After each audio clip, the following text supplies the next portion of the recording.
The divorce papers were supposed to arrive next Tuesday.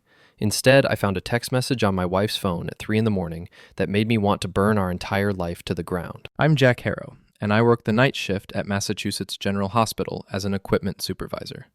Not glamorous, but it pays the bills and keeps the fancy medical machines humming along while doctors play God. My wife Paige works in HR at some corporate firm downtown, the kind of place where everyone wears designer suits and talks about synergy like it's a real thing.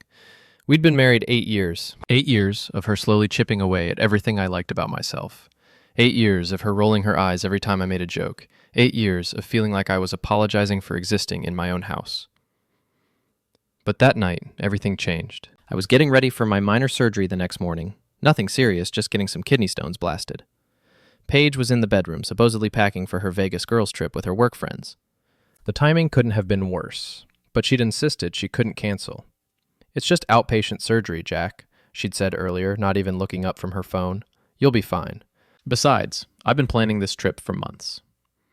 Her phone was charging on the kitchen counter when it lit up with a text. I wasn't trying to snoop, the screen was right there, and I thought maybe it was the hospital calling about my surgery time.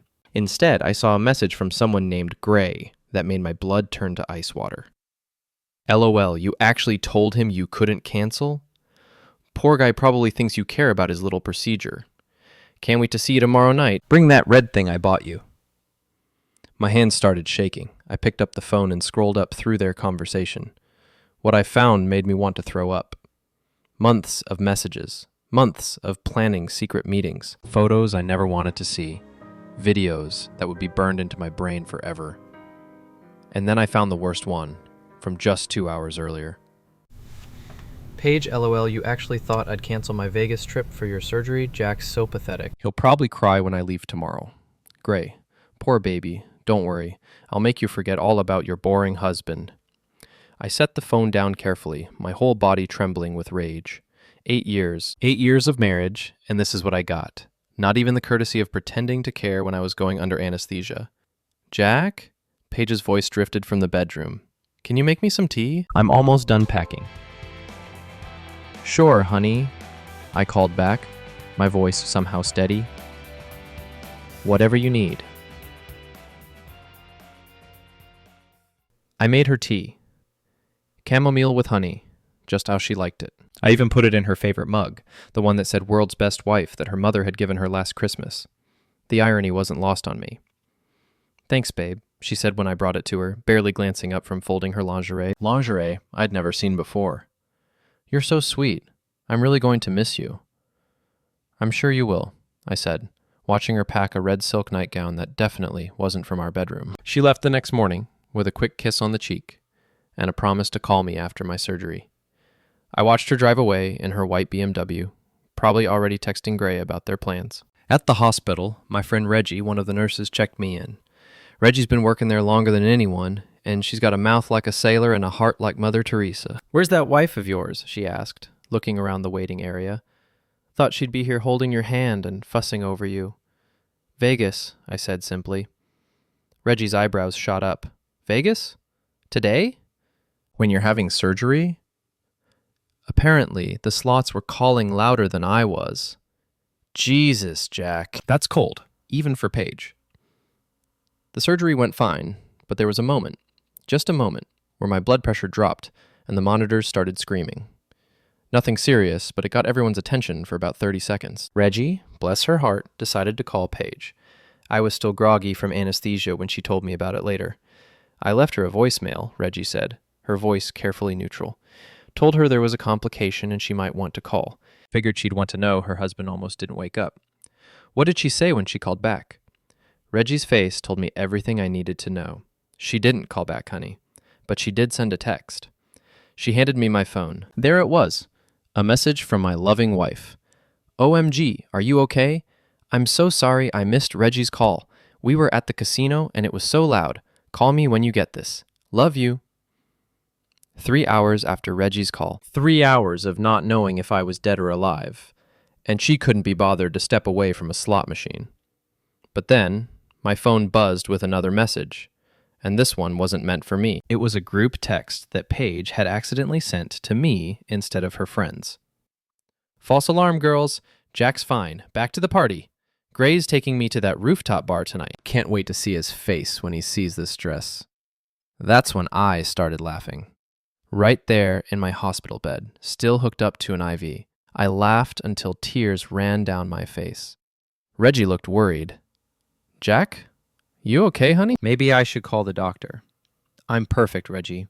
Absolutely perfect. In fact, I think I'm about to have the best week of my life.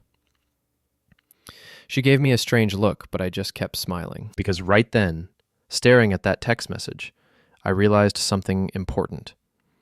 I was done being the good husband. I was done being understanding. I was done pretending that 8 years of marriage meant I had to take this lying down. Paige wanted to play games? Fine. But she was about to learn that I was much, much better at them than she was. My phone buzzed again. Another text from Gray. This one definitely meant for Paige, but sent to me by mistake. Can't wait to get you out of that dress tonight. Your husband has no idea how lucky he is. Too bad he's too boring to appreciate what he has. I screenshot the message and saved it to a new folder on my phone. Then I started a new text to Paige. Thanks for checking on me, honey. Surgery went great. Enjoy your trip. Take lots of pictures. Her response came back immediately. Will do. Love you so much. Can't wait to tell you all about it when I get back.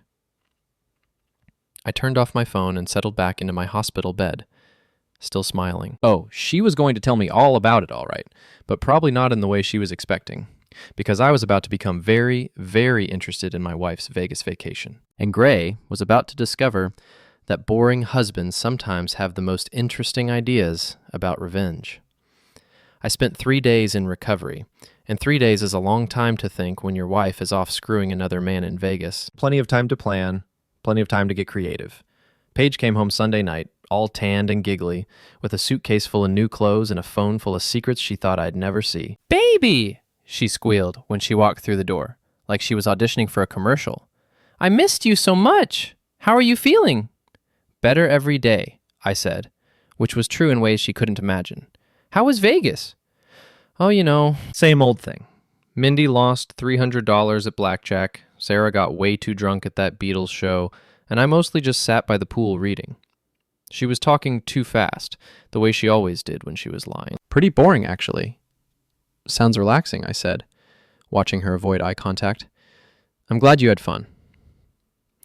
She disappeared into the bedroom to unpack, and I heard her phone ringing constantly. Probably Gray, wanting to relive their romantic weekend.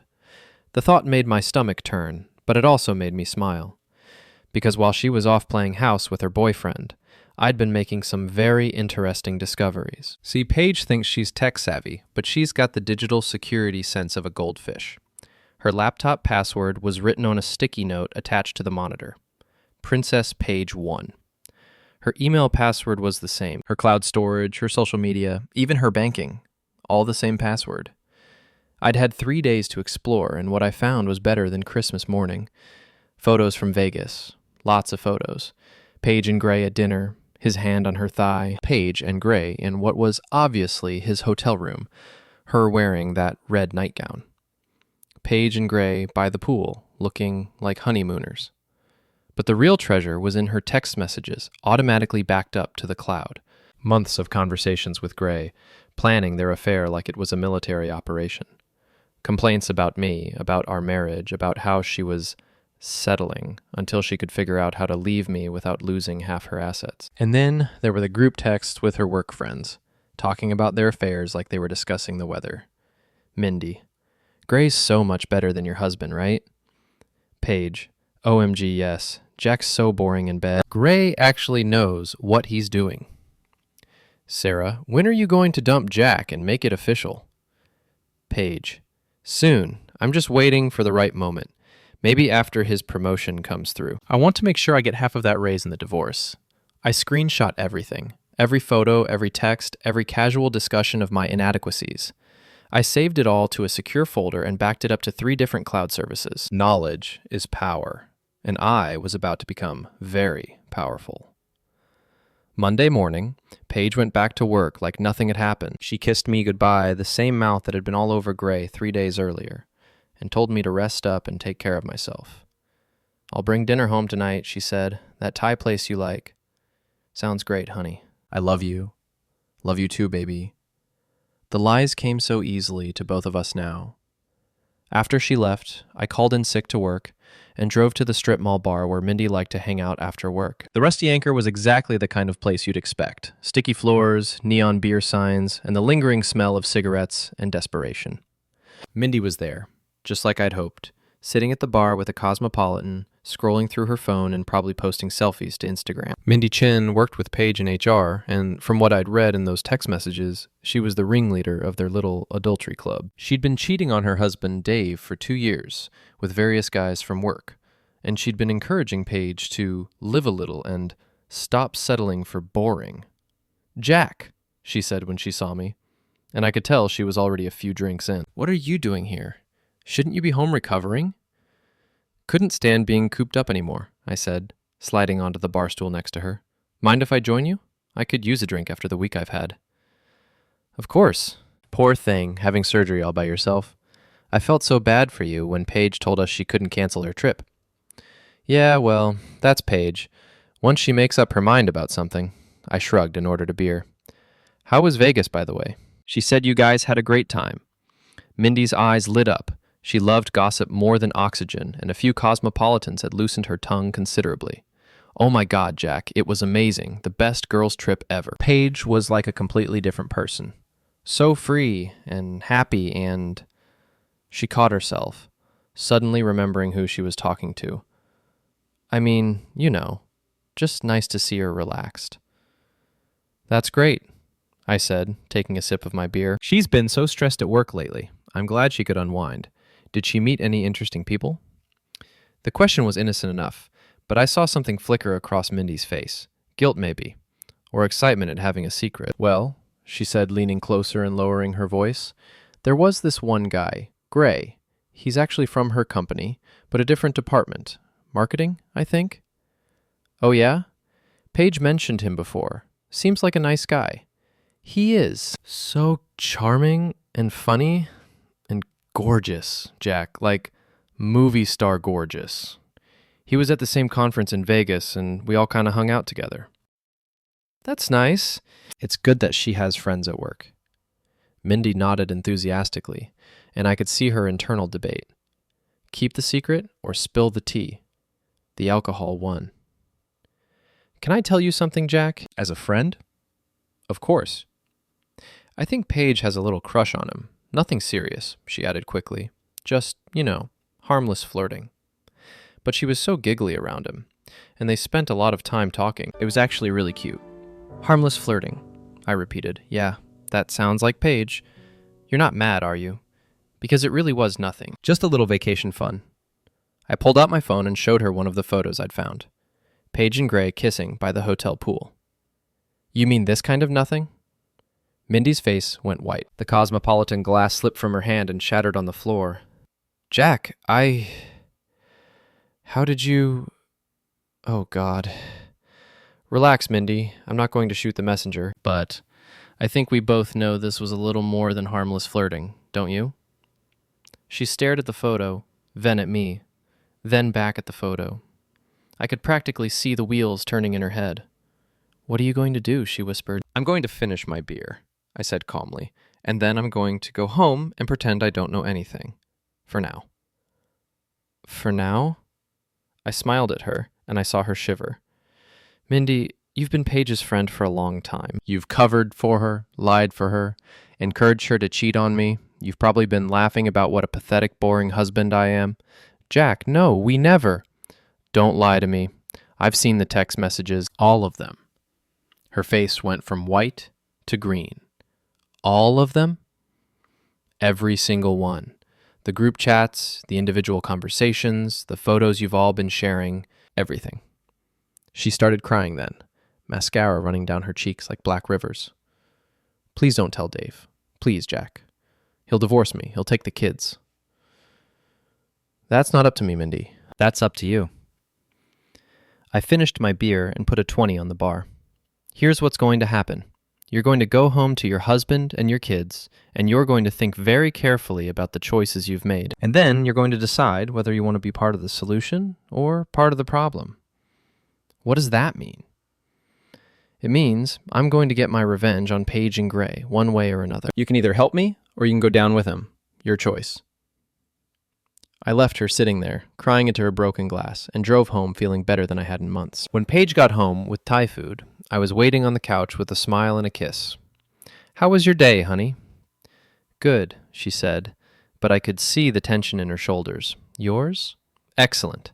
I ran into Mindy at the Rusty Anchor. She told me all about your Vegas trip." Paige froze halfway to the kitchen. "Oh, what did she say?" "Just that you had a great time, made some new friends." She seemed a little upset about something, though. Kept apologizing for things that weren't her fault. That's weird. Mindy's been acting strange all day at work. "Probably just Monday blues," I said. "You know how she gets." We ate dinner in relative silence, Paige checking her phone constantly. Probably wondering what Mindy had told me, probably texting frantically with Gray and the other girls. Let them wonder. Let them panic, because this was just the beginning. Tuesday morning brought the first real test of my new strategy. Paige left for work with dark circles under her eyes. Apparently, she'd spent most of the night on her phone, probably doing damage control with her little conspiracy. I called in sick again and drove to the hospital, not as a patient this time, but as an employee with access to some very interesting resources. "Jack," Reggie called out when she saw me walking through the corridors. "What are you doing here?" "You're supposed to be recovering." "Couldn't stay away," I said with a grin. "This place is like a drug. Plus, I wanted to thank you properly for taking care of me last week." "Honey, you don't need to thank me. That's what friends are for, unlike some people I could mention." Reggie had never liked Paige, and Paige's no-show during my surgery had pushed her from dislike into open contempt. "Speaking of which," I said casually, "I don't suppose you kept any of the security footage from last week, when Paige was supposed to visit." Reggie's eyes narrowed. "Why would you want that?" "Let's just say I'm curious about something." She studied my face for a long moment, then nodded slowly. "Follow me." The hospital's security office was run by Tommy Valdez, a former cop who'd been working there for 15 years. He and Reggie had a thing going. Nothing official, but everyone knew they were more than friends. "Tommy," Reggie said when we walked in, "Jack here wants to see some footage from last week, the day of his surgery." Tommy looked up from his monitors, his weathered face creasing into a frown. "What kind of footage?" "Parking lot cameras," I said, "and maybe the visitor entrances. I'm trying to figure out if someone was here who shouldn't have been." "This about your wife?" he asked bluntly. "Maybe." Tommy and Reggie exchanged a look, and he started typing on his computer. "What day and time?" "Thursday, around 2 p.m. Look for a white BMW and a silver Tesla." His fingers flew over the keyboard, pulling up archived footage from the hospital's extensive camera system.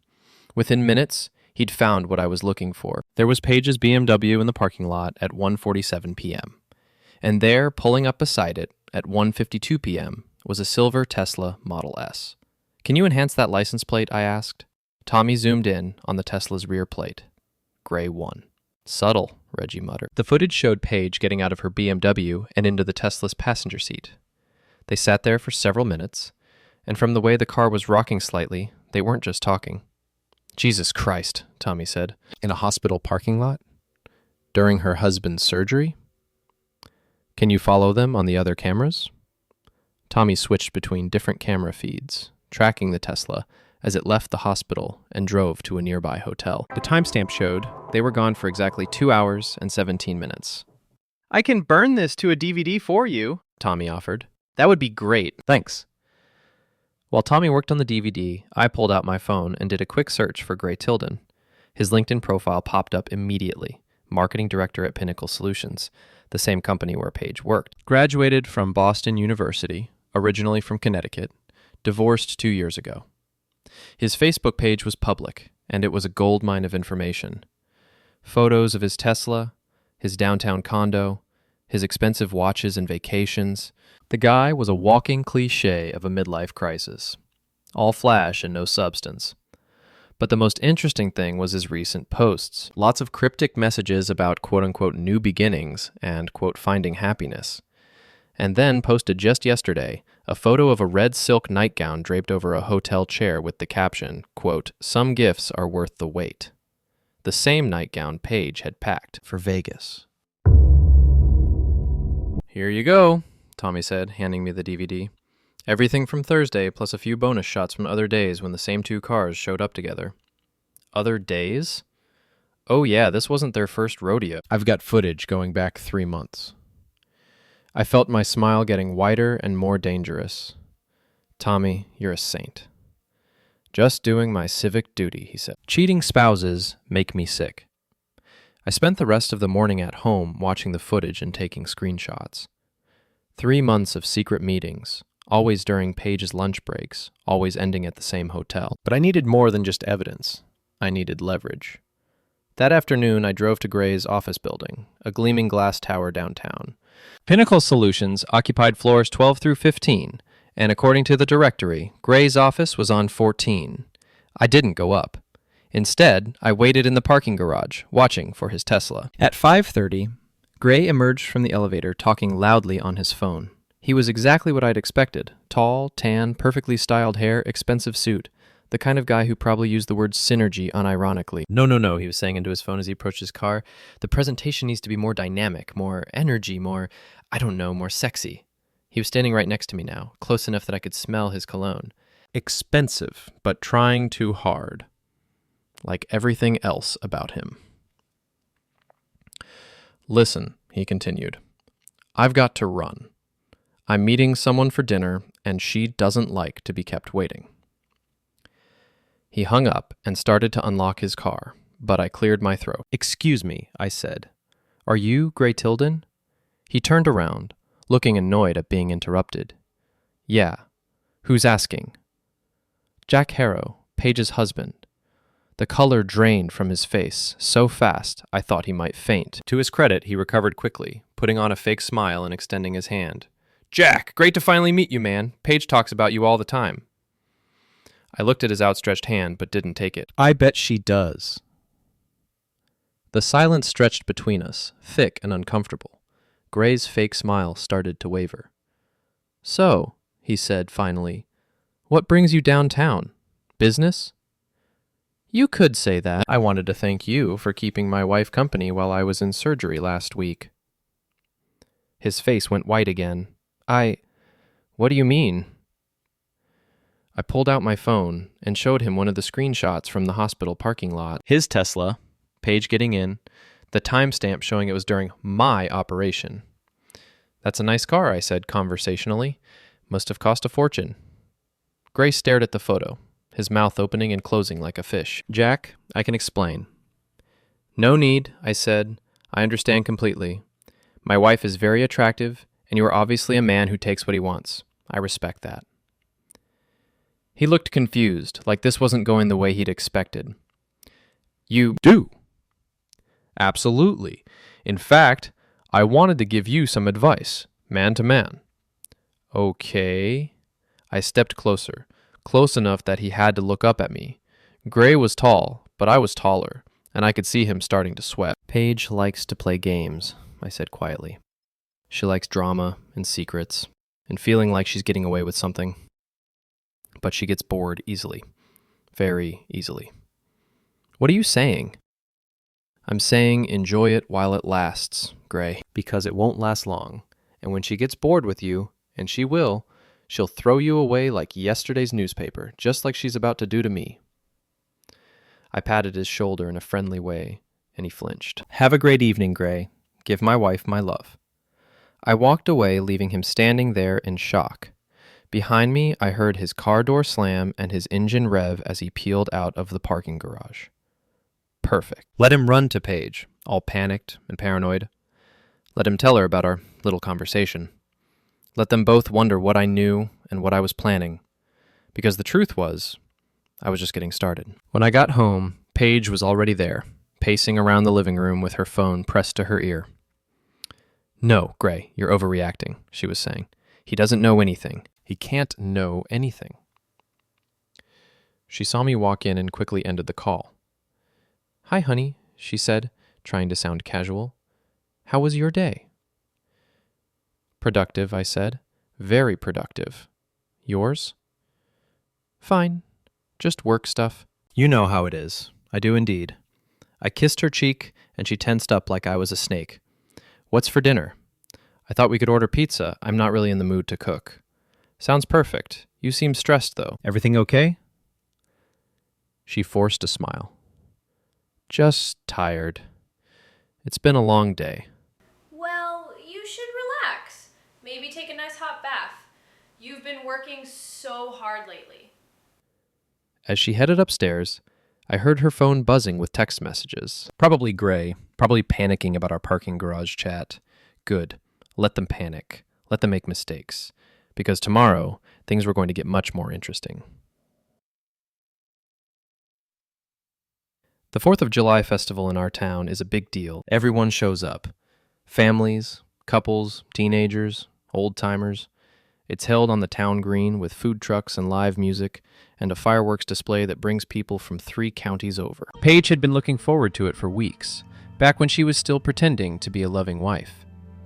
Now she was stuck going with me, playing the happy couple while secretly texting Gray every 5 minutes. "Do we have to stay for the whole thing?" she asked as we walked toward the green, her voice tight with fake cheerfulness. "Come on, honey," I said, taking her hand. "It's tradition. Besides, all your work friends will be here. Mindy and Sarah and the gang." She squeezed my hand a little too hard. Right, the gang. The festival was in full swing when we arrived. Kids running around with sparklers, adults nursing beers and complaining about the heat, teenagers trying to look cool while secretly enjoying the small-town atmosphere. I spotted Gray immediately. He was standing near the bandstand with a group of people I recognized from Paige's company picnics. He looked nervous, constantly checking his phone and scanning the crowd.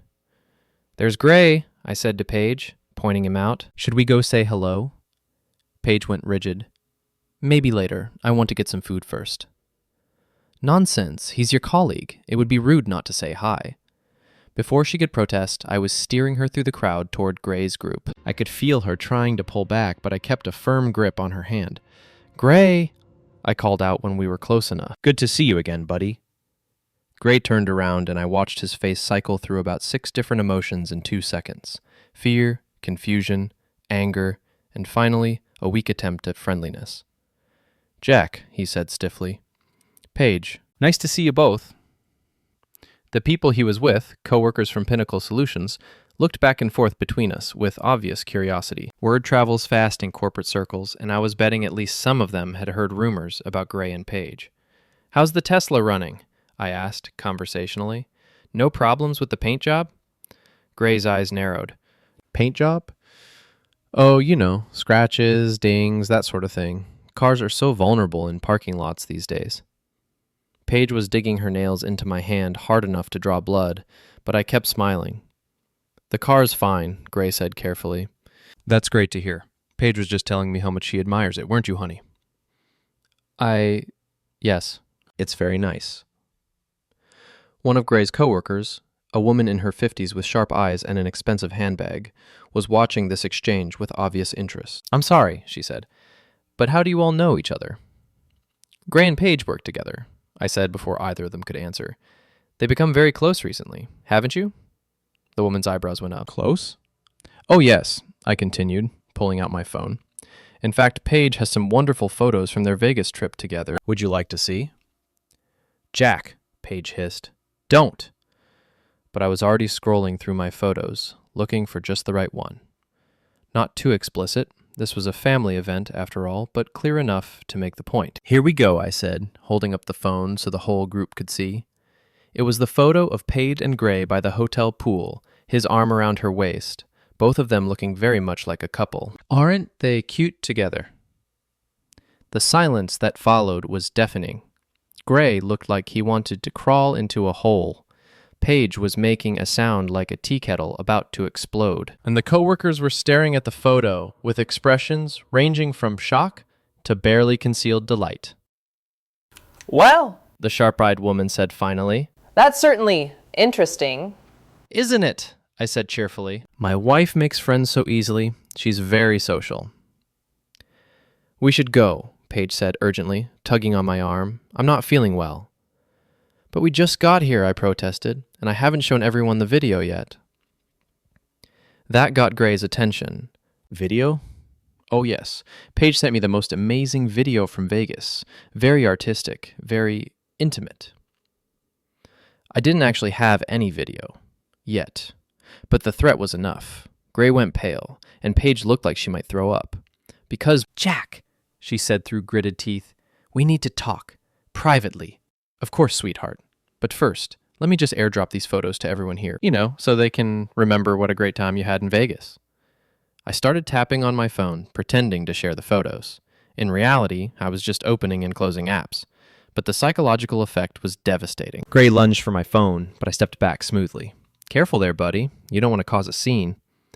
Give me that phone, he snarled. Why? It's just some vacation photos. Nothing inappropriate about colleagues spending time together, right? The crowd around us was growing.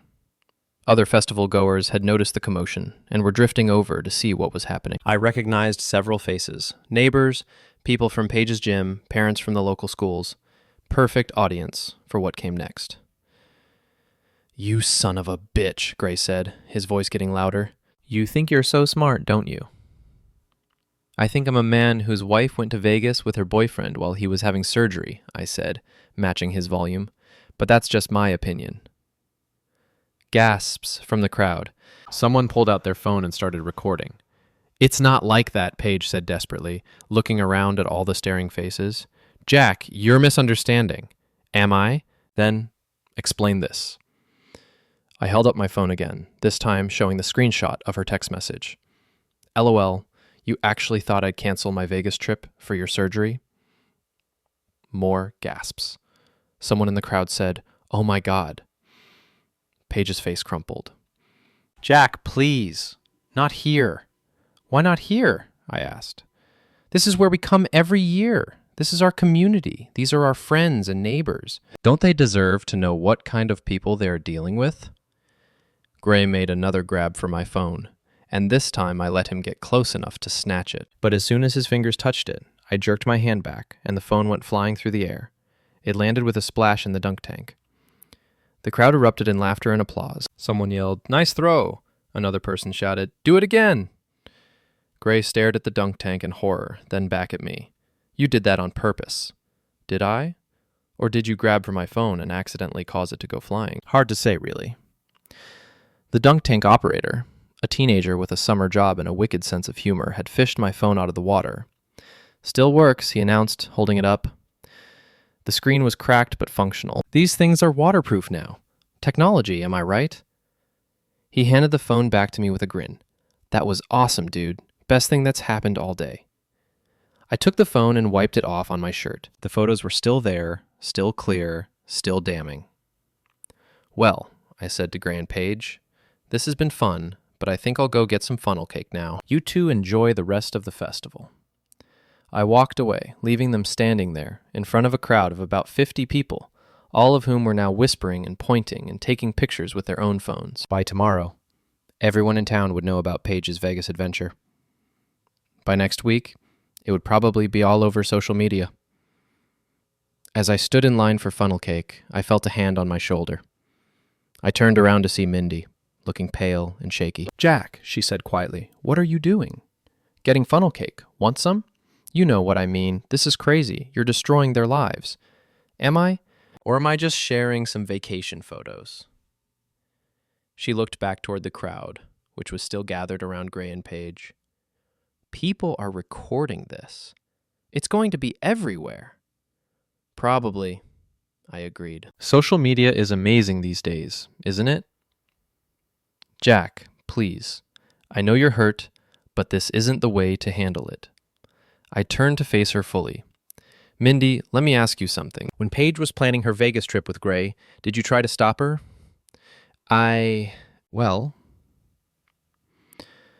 When she was texting him during my surgery, did you tell her it was wrong?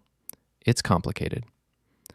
When she was showing you photos and videos of them together, did you suggest maybe she should end her marriage before starting a new relationship?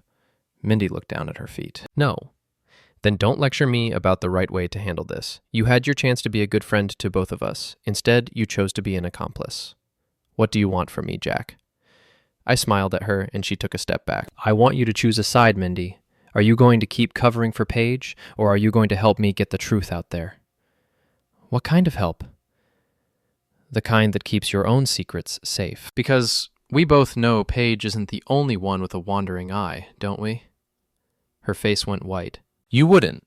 Try me.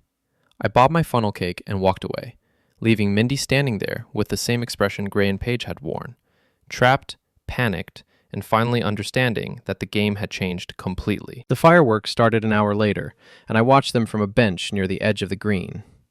Paige and Gray had disappeared, probably to lick their wounds and plan their next move. But I wasn't worried about their next move, because I was already 3 steps ahead of them, and by the time they figured out what I was really planning, it would be too late. My phone buzzed with a text message from an unknown number. You think you're so smart, but you have no idea what you've started. This isn't over. I typed back, you're right, it's just getting started. Then I settled back to watch the fireworks, feeling more satisfied than I had in years. Tomorrow, I would make my final move. And when I was done, everyone would know exactly who Paige and Gray really were.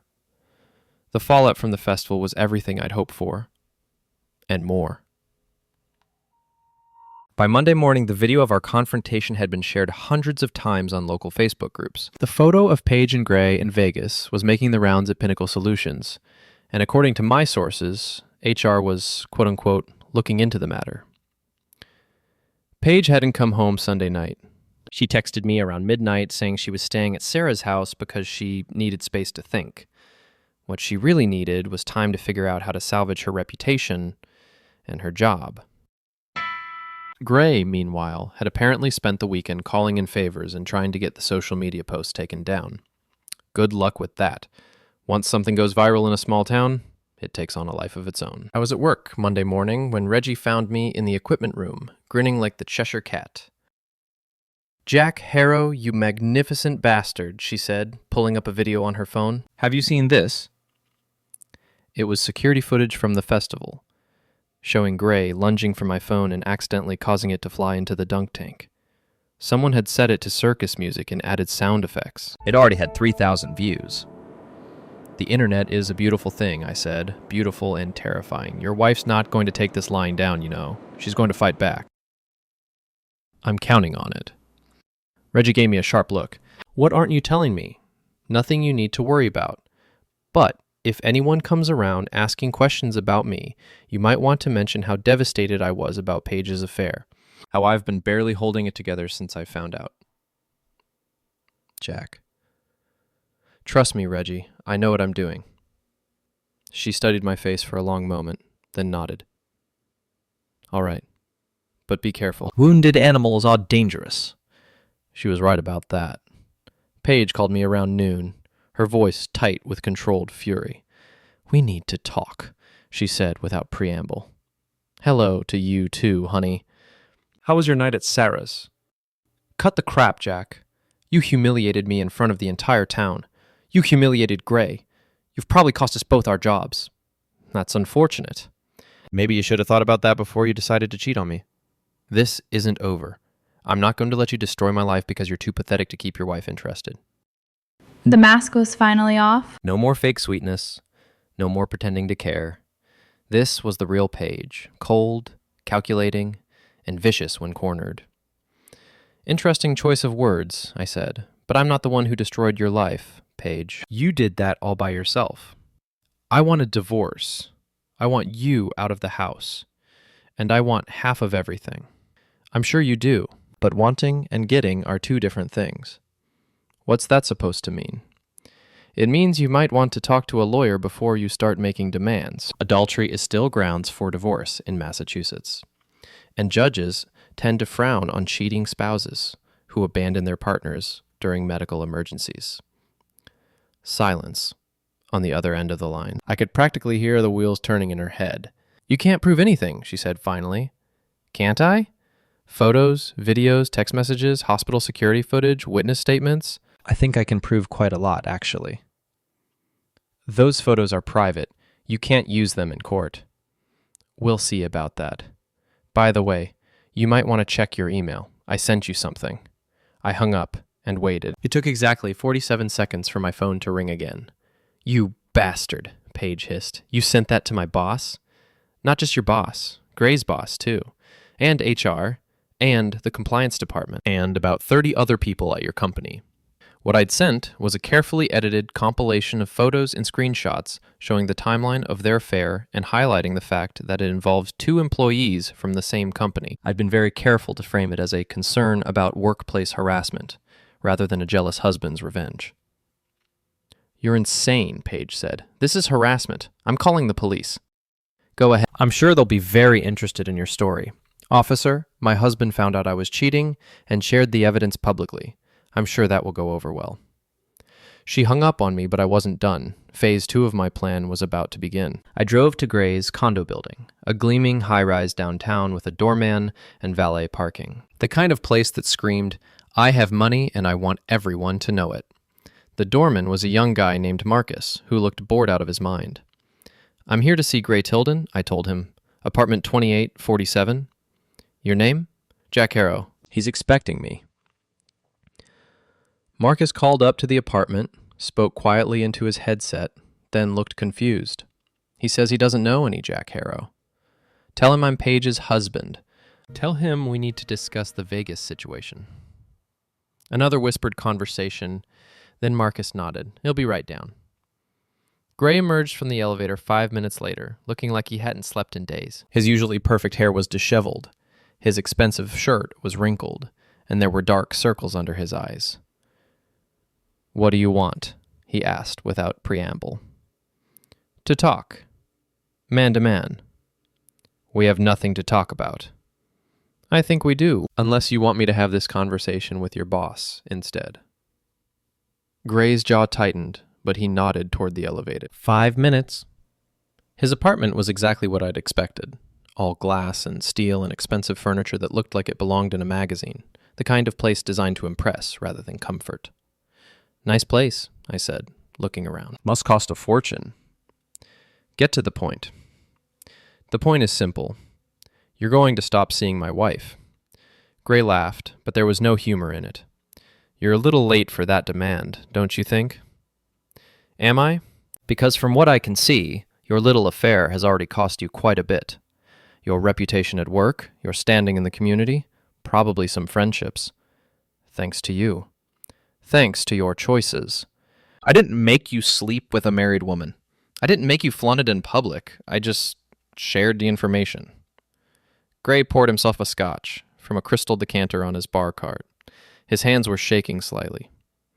What do you want, Jack? Money? I'll pay you to keep quiet. I don't want your money. Then what? I smiled at him, and he took a step back. I want you to understand something, Gray. You thought you were playing a game with a boring, pathetic husband who would never find out about your affair. You thought you could steal my wife and I'd just roll over and take it. Paige isn't happy with you. She hasn't been for years. Maybe not, but that gave her the right to ask for a divorce, not to humiliate me while I was having surgery. She made a mistake. She made a choice, and so did you. And now, you're both going to live with the consequences. Gray drained his scotch in one gulp. What consequences? Well, let's see. Your company is investigating your relationship with Paige. That's probably going to result in one or both of you being fired. The video from the festival has made you a laughingstock. Your neighbors, your friends, your family, they all know what you are now. And what am I? A man who seduces married women and then runs away when their husbands find out. Gray's face flushed red. You don't know anything about me. I know enough.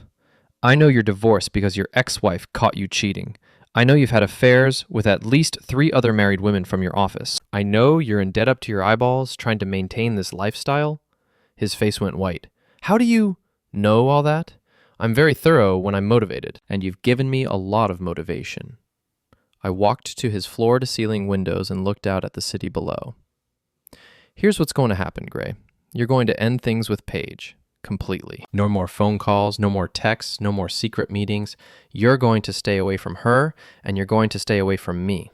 And if I don't, I turned back to face him, Then I'll make sure everyone knows about your other affairs. Your boss, your ex-wife's lawyer, the IRS. Did you know that gifts to married lovers can be considered taxable income? Those expensive dinners, that jewelry, the hotel rooms, it all adds up. Gray set down his empty glass with a shaking hand. You're bluffing. Try me. We stared at each other for a long moment. Finally, Gray looked away. Fine. I'll end it with Paige. Good.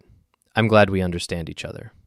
I headed for the door, then turned back. Oh, and Gray, if you ever come near my wife again, or if you try to get back at me in any way, I'll destroy you completely, and I won't feel bad about it for even a second. I left him standing there in his expensive apartment, looking like a man who just realized he'd been playing chess with someone who was already 10 moves ahead. The elevator ride down felt like a victory lap, but I wasn't done yet. There was still one more person I needed to deal with. Mindy was waiting for me in the parking garage, leaning against my car with her arms crossed. We need to talk, she said. Seems to be the theme of the day. What's on your mind, Mindy? You're going too far, Jack. This has to stop. Does it? Because from where I'm standing, it feels like I'm just getting started. Paige is my friend. I can't just stand by and watch you destroy her. You should have thought about that before you helped her cheat on me. Mindy's face crumpled. I never meant for it to go this far. I thought it was just harmless flirting. Harmless flirting doesn't involve hotel rooms and lingerie photos. I know. But she's not a bad person, Jack. She's just confused. Confused, I laughed. Mindy, she was planning to divorce me and take half my assets while carrying on an affair with her coworker. That's not confusion. That's calculation. What do you want from me? I want you to choose a side. Either you're with me or you're against me, but you can't be both. What does being with you mean? I pulled out my phone and showed her a screenshot of one of her own text conversations, the one where she was planning a weekend getaway with her personal trainer while her husband Dave was out of town. It means you helped me get the whole truth about Paige's affair. Every detail, every lie, every person who was involved. In exchange, your own secrets stay secret. Mindy stared at the screenshot, her face pale. That's blackmail. That's consequences. You helped destroy my marriage, Mindy. Now you can help me get justice. And if I refuse, then Dave gets a very interesting email tonight. She closed her eyes and leaned back against my car. When she opened them again, I could see she'd made her decision. What do you need to know?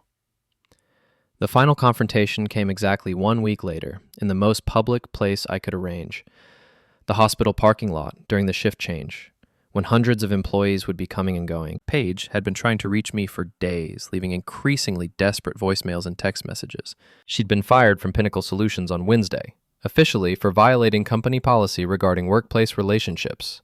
But everyone knew the real reason. Gray had been fired too, along with 2 other employees who'd been involved in covering up their affair. Mindy had been incredibly helpful in providing details about the full scope of their deception. It turned out Paige and Gray had been using company credit cards for some of their hotel meetings, claiming them as business expenses. They'd also been sharing confidential information between departments, using their pillow talk to gain advantages on projects and promotions. The deeper I dug, the more disgusted I became. This wasn't just an affair. It was a conspiracy that had corrupted their entire workplace. But I wasn't satisfied with just getting them fired. I wanted everyone to know exactly who they were and what they'd done. So I arranged one final meeting. Jack, Paige said when she saw me walking across the parking lot. Thank God, we need to talk. She looked terrible. Her usually perfect hair was unwashed and pulled back in a messy ponytail. She was wearing sweatpants and a wrinkled t-shirt, and she'd lost weight in all the wrong places. The stress was eating her alive. Gray was with her, looking equally haggard. They were standing next to his Tesla, which now had a for sale sign in the window. Apparently, unemployment didn't suit his lifestyle. Hello, Paige, I said calmly. Gray, nice to see you both. Cut the act, Gray snapped. You've destroyed our lives. Are you happy now? Getting there, I admitted, but I'm not quite finished yet. I pulled out my phone and opened the voice recording app. Then I held it up so they could both see it. I want you to tell everyone exactly what you did, I said. Every lie, every betrayal, every moment you thought you were smarter than the boring husband. You're insane, Paige said. I'm not doing that. Then I'll do it for you. I turned to face the growing crowd of hospital employees who were gathering around us. Word had spread quickly that there was drama in the parking lot, and people were naturally curious. "Ladies and gentlemen," I called out, my voice carrying across the asphalt, "I'd like to tell you a story about marriage, betrayal, and consequences." "Jack, don't," Paige pleaded. "Please." It's a story about a woman who promised to love and honor her husband, but decided that Vegas was more important than his surgery. A woman who spent months planning secret meetings with her boyfriend while lying to everyone who trusted her. More people were gathering now. I could see Reggie and Tommy from security, along with dozens of nurses, doctors, and administrators. Someone was already filming with their phone. It's also a story about a man who seduces married women and then acts surprised when there are consequences. A man who thinks expensive cars and fancy apartments make him better than the people he hurts. Gray stepped forward, his face red with anger. "Shut up, you pathetic." "Pathetic?" I interrupted. "You're right, Gray. I was pathetic. I was pathetic enough to trust my wife. I was pathetic enough to believe her lies. I was pathetic enough to think that 8 years of marriage meant something." I turned back to the crowd, which had grown to at least 50 people. But you know what's really pathetic? Two adults who think they can destroy someone's life and then play the victim when they get caught. "We never meant to hurt you," Paige said, tears streaming down her face. "It just happened." "It just happened?" I laughed, but there was no humor in it. "Paige, I have text messages going back 4 months. I have photos, videos, hotel receipts, credit card statements. This didn't just happen. This was planned, calculated, and executed with the precision of a military operation." I pulled out my phone and started reading from her text messages. "Gray's so much better than Jack in every way. I can't wait to get rid of him and start my real life. The surgery is perfect timing. Jack will be all drugged up and pathetic, and I'll be in Vegas with you. He'll never suspect anything. I've been faking it with Jack for so long, I had forgotten what real passion feels like." Each quote hit the crowd like a physical blow. I could hear gasps, murmurs of disgust, someone saying, "Oh my God." Paige was sobbing now, her carefully constructed image finally crumbling completely. "Stop," she begged. "Please, Jack, I'm sorry. I'm so sorry." Sorry you did it, or sorry you got caught? She couldn't answer, which was answer enough. Gray tried a different approach. "Look, Jack, we can work this out. We can all move on from this." "Move on?" I stared at him in disbelief. "Gray, you had sex with my wife in a hotel room while I was having surgery. You sent her lingerie and jewelry and love letters. You helped her plan to divorce me and take half my assets. And now you want to work it out? It wasn't supposed to go this far." "But it did go this far, and now everyone knows exactly who you are." I turned to address the crowd one final time. "I want you all to remember this moment," I said. "Remember that actions have consequences. Remember that lies always come to light. And remember that sometimes the boring husband isn't as boring as you think."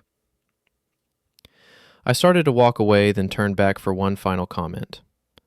"Oh, and Paige, the divorce papers will be delivered tomorrow.